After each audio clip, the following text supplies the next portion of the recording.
A company purchases a truck for $80,000. It expects to sell the truck in 5 years' time for $6,000. Determine the depreciation calculated each year using the straight line method, the diminishing value method, the sinking fund method, and the sum of digits method. The cost of capital for the company in this case is 10%. A company purchases a truck for $80,000. It expects to sell the truck in 5 years' time for $6,000. Determine the depreciation calculated each year using each of the methods discussed in class. The cost of capital for the company is 10%. The first method we used is the straight line method. In order to do this, the first thing we need to know is the amount of depreciation per year. This is simply the purchase price minus the expected sale price divided by the number of years that we're expecting to have the truck. In this case, that's $14,800 per year. So now we can set up our depreciation for each year. So initially we have $80,000. Each year we have depreciation equal, the depreciation each year will be equal to this amount, and we'll put $sign in here to make sure we get the same amount used each year. Then our final amount will simply be our initial value minus our starting value. So our starting value at the next year will be our finishing value from the year before. And so we copy these down and we copy these down. And you can see we finally end up with a value of $6,000, just as we expected. Okay, our next method we're going to use is the diminishing value method. In order to do this, we start by calculating what is the rate that it's going to be diminishing each year. So using the formula from our notes, we have R is equal to 1 minus the finishing value divided by the starting value to the root of the number of years. So to the power of, in brackets, 1 divided by, in this case, 5 years. So you can see each year we're going to depreciate 40.43%. So now we set up our table as before.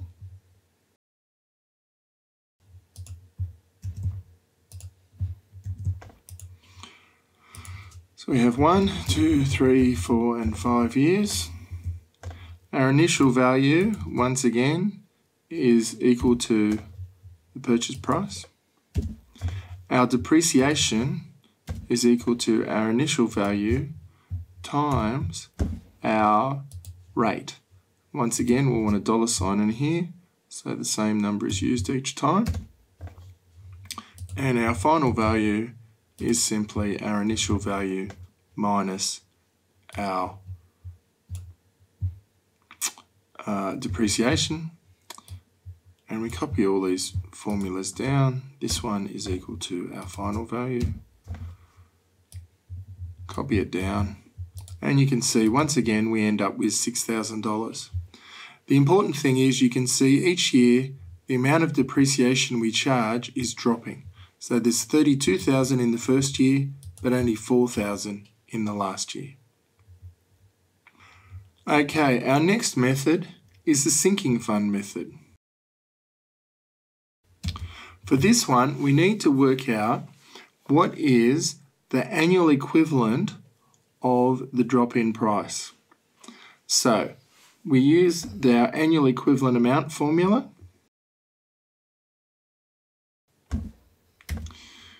which is our purchase price minus our expected sales price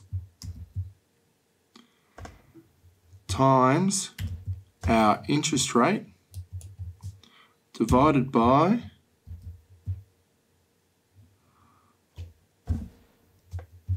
in brackets twice 1 plus our interest rate to the power of the number of years minus 1. Close the brackets. So that gives us $12,121. Once again, we need our initial value, our depreciation, and our final value. However, this time we'll need a couple of extra columns to help us perform the calculations. One of the columns has our annual equivalent amount, and the other column has the interest from previous years. So we have year 1, 2, 3, 4, 5. Once again, we're going to start with our $80,000. Our annual equivalent gets put into this column. And as usual, we need a dollar sign. Now, in the first year, there's no interest. So therefore, our depreciation is equal to the annual equivalent plus the interest, which in this case happens to be 0. And then, as usual, our final value is our initial value minus our depreciation. So now this final value gets copied over to our initial value. Our annual equivalent is the same as it was the year before because that doesn't change. However, the interest is increasing. Our interest is equal to the sum of all of the depreciation we've paid in previous years.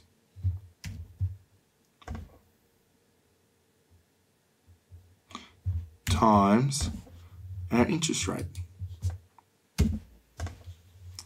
And our depreciation and final value are going to be the same.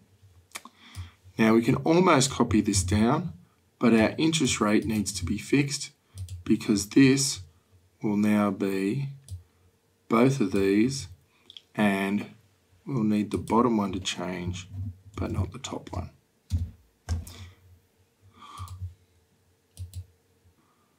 And also we'll need to fix the interest rate to be our cost of capital.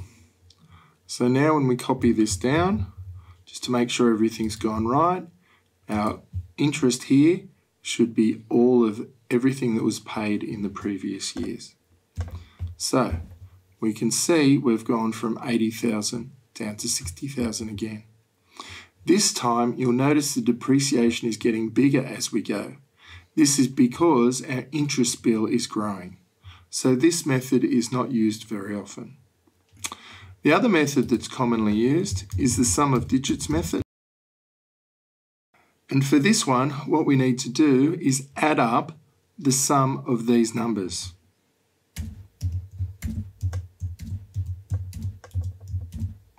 In this case, since we've got 5, 1 plus 2 plus 3 plus 4 plus 5, now we have our year, we have our initial value.